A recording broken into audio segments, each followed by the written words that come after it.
अस्सलाम वालेकुम नाज़रीन, मैं सद Abbas Bhatt advocate high court हाजिर खिदमत हूँ कुछ नई कानूनी, आइनी और सियासी खबरों के साथ जो शायद आपके इल्म के अंदर इजाफा कर सकती हैं। नाज़रीन, एक सबसे बड़ी खबर जो PTI के दोस्तों के लिए आज खुशखबरी थी वो यही थी कि जनाब बानी PTI और शाह महमूद कुरैशी जो है वो साइफ़र केस के अंदर उनको बरी कर दिया गया। इसके अलावा भी कुछ 2 मुकदमात हैं जिनमें उनको बरी किया गया है।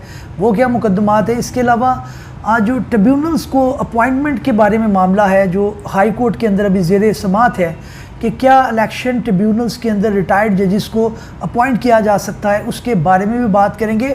और इसके अलावा जो इद्दत निकाह केस है बानी PTI का, उसको एक कोर्ट से तब्दील करके यानी ट्रांसफ़र करके दूसरे कोर्ट में क्यों भेजा गया, इसके ऊपर भी अपनी बात करेंगे और आपके सामने अपना तबसरा रखेंगे। सबसे पहले मैं चलता हूँ कि जनाब जो आपका साइफ़र केस है, साइफ़र केस के अंदर 2-3 चीज़ें पहले दिन से यहाँ थी कि पॉलिटिकली मोटिवेटेड ये केस है। उसके अलावा जो उनके अंदर जो उस टाइम के चीफ सेक्रेटरी थे या प्रिंसिपल सेक्रेटरी थे, उनका गायब हो जाना, फिर उनका मंजर आम पर आना और एकदम जो है वो वादा माफ़ गवाह बन जाना, वो बड़ा एक काबिल तशवीश था। कोर्ट उसको बड़ा देख रहा था। दूसरा ये मामला था कि जनाब इससे जो है वो जब बेल अप्लाई की गई बानी PTI की सुप्रीम कोर्ट के अंदर, तो वहाँ पर भी एक ऑब्जर्वेशन आई कि जनाब ये जो सेक्शन इसके अंदर अट्रैक्ट हो रहे हैं, जो दफ़ात इसके अंदर अट्रैक्ट हो रही हैं, उसके अंदर सज़ा जो है वो मैक्सिमम 3 साल है। तो कोर्ट ने वहाँ पर भी मामला देखा। उसके अलावा फिर ये था कि इसका जो है वो इस्तेमाल इस तरह से नहीं किया गया कि जनाब ये जो मुकदमात आप कह रहे हैं उस तरह से बन नहीं रही। प्रोसिक्यूशन ने बहरहाल इसको बड़ा लंबा लटकाया और खींचतान की। ये ज़ाहिर है ये मामला होता है जब नवाज शरीफ के बारे में भी इस तरह के केसेस थे, जैसे फ्लैगशिप केस था, एवन फील्ड केस था, इसके अलावा भी मुकदमात थे, तो वो इसी वजह से घसीटे जाते थे, सज़ाएँ भी हो जाती थी। फिर जब उनके हालात बदलते थे वो पेंडिंग हो गई। लेकिन बानी PTI का ये एक उनको प्लस पॉइंट मिलता है कि गवर्नमेंट उनके अगेंस्ट है और वो मुल्क से बाहर नहीं गई। इसके बावजूद अदालतों ने जो है उनको रिलीफ दिया। जहाँ पे उनके मुकदमात बनते थे वो उनको रिलीफ मिला, जहाँ पे नहीं बनते थे वो नहीं मिला। लेकिन बहरहाल जो दोस्त PTI के हैं वो इसके अंदर शिकवा करते हैं कि जनाब अदालतें उनकी तरफ हैं। देखिए बल्ले का निशान छीना गया था, उसके अंदर मेरे नज़दीक कानूनी तौर पर इस तरह के लकूनाज मौजूद थे कि वो रिलीफ नहीं मिल सकता था। एक पॉलिटिकल पार्टी, एक पॉलिटिकल लीडर बहुत ज़्यादा पॉपुलर हो सकता है, इसमें कोई शक नहीं कि इमरान खान जो है वो एक पॉपुलर लीडर हैं, एक फेमस लीडर हैं, लोग उनके पीछे फॉलोइंग है।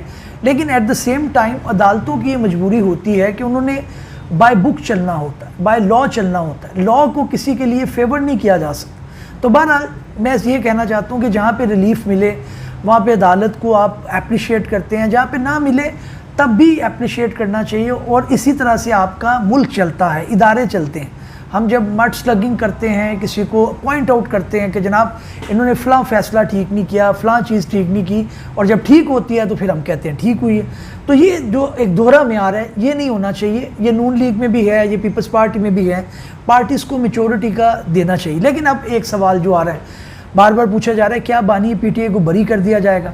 देखिए इसके मामले में मेरी एक बहुत ज़्यादा जो है अपनी एक अंडरस्टैंडिंग है एज ए लॉयर।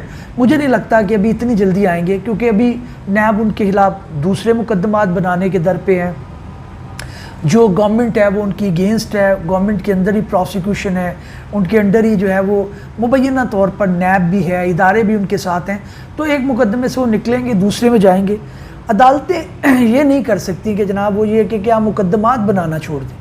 मुकदमात का अपना प्रोसीजर होगा, प्रोसेस होगा, उनको आगे चलना पड़ेगा। फिर इमरान खान साहब की जो बरीयत के और बरी होने के या बेल आउट होने के वो चांसेस ज़्यादा हैं। लेकिन उसके लिए उन्हें भी लचक दिखाना होगी, उन्हें भी अपने स्टांस से नीचे आना होगा कि मैं किसी से बात नहीं करूँगा, सब चोर हैं, सब ये नहीं होना चाहिए। आपने यही चोर जब पॉलिटिशियन आपकी पार्टी में आते हैं तो वो ठीक हो जाते हैं। ये भी एक चीज़ है जिसे काबिल इतराज़ कहा जा रहा है। तो इसलिए खान साहब एक पॉपुलर लीडर हैं और उनको चाहिए कि वो बात करें, सारे लोगों से बात करें, गवर्नमेंट से बात करें, पॉलिटिकल पार्टी से बात करें और फिर अपनी सियासी जंग जो है वो जारी रखें।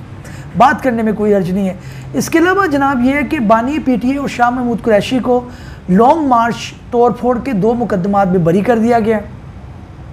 ये डिस्ट्रिक्ट एंड सेशन जज कोर्ट इस्लामाबाद ने किया है और ये तोड़ फोड़ के 2 मुकदमात थे। جوڈیشل میجسٹریٹ ہیں احتشام عالم صاحب ہیں، اور یہ اسلام آباد کے 2 مقدمات تھے۔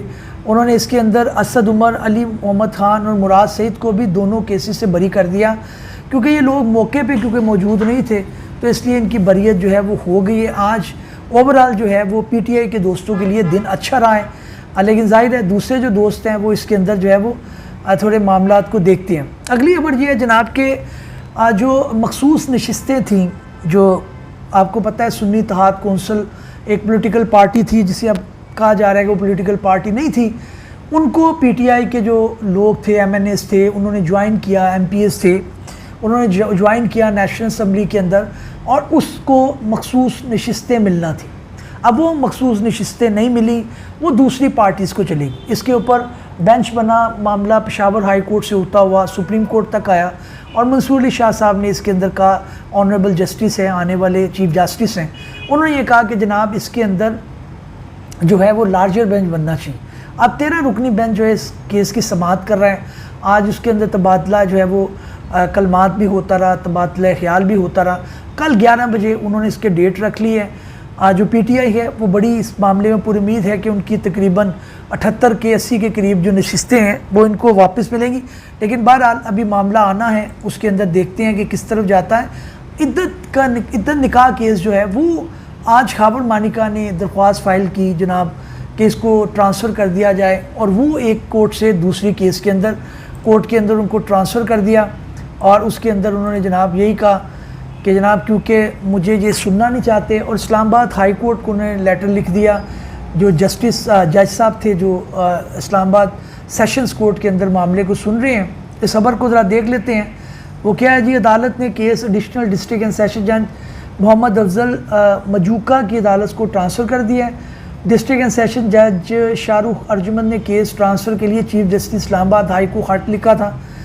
عدت میں نکاح کیس اب ایڈیشنل ڈسٹرکٹ اینڈ سیشن جج محمد افضل مجوکا سماعت کریں گے۔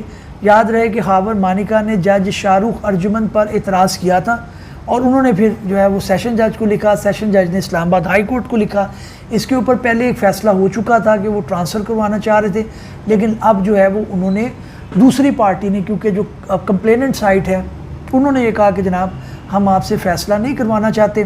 اچھی بات ہے، عدالت اس معاملے کے اندر چیزوں کو ٹرانسفر کر دیتی ہے اگر ان کے اوپر کوئی عدم اعتماد کا جو ہے وہ خیال کرے۔ ابھی جناب لاہور ہائی کورٹ کے اندر بھی آج ایک سماعت ہوئی ہے جس کے اندر ریٹائرڈ ججز کے الیکشن ٹریبیونل میں تقرری پر صدارتی آرڈیننس کے خلاف درخواست تھی۔ اس کے اندر جو ہے وہ آنریبل جسٹس شمس محمود مرزا صاحب نے شہری مشکور حسین کی درخواست پر سماعت کی ہے۔ یہ بڑا ایک غالباً ایک سیکشن 140 کے اندر ترمیم لائی ہے، پہلے اس کے اندر میں بات کر چکا ہوں، لیکن مختصر میں بتاتا چلتا ہوں کہ جناب اس کے اندر جو ہے وہ گورنمنٹ یہ کہتی ہے کہ الیکشن ایکٹ جو ہے اس میں ترمیم لائی گئی ہے۔ اب جو ہے وہ چیف جسٹس صاحب سے جو متعلقہ ہیں ان سے بھی پوچھنا ضروری نہیں ہے، اور ریٹائرڈ ججز جو ہے وہ ہم لگا سکتے ہیں۔ اعتراض یہ آ رہا ہے دوسری سائڈ سے کہ جناب آپ جو ہے وہ کیسز کو مینیج کرنا چاہتے ہیں، کیسز اپنے حق میں کروانا چاہتے ہیں، اس لیے آپ چاہتے ہیں کہ یہ جو ہے وہ ججز ریٹائرڈ لگ جائیں کیونکہ وہ پریشر بیئر نہیں کر سکتے، آپ کی مرضی کے فیصلے دے دیں گے۔ لیکن بہرحال اس کے اندر ابھی جو ہے وہ ارجن ہو گیا ہے، کوئی ڈیٹ نہیں پڑی ہے، لیکن آنے والے دنوں میں اس کے اوپر ڈیٹ پڑے گی، اور پھر یہ معاملہ جائے گا اور پتہ چلے گا کہ اس امینڈمنٹ کو کورٹ برقرار رکھتا ہے یا پھر سرے سے ختم کر دیتا ہے۔ ناظرین، اس امید کے ساتھ کہ ہماری یہ کاوش آپ کو پسند آئی ہوگی، نئے ولاگ میں حاضر خدمت ہوں گے، تب تک کے لیے اجازت دیجیے، اللہ حافظ۔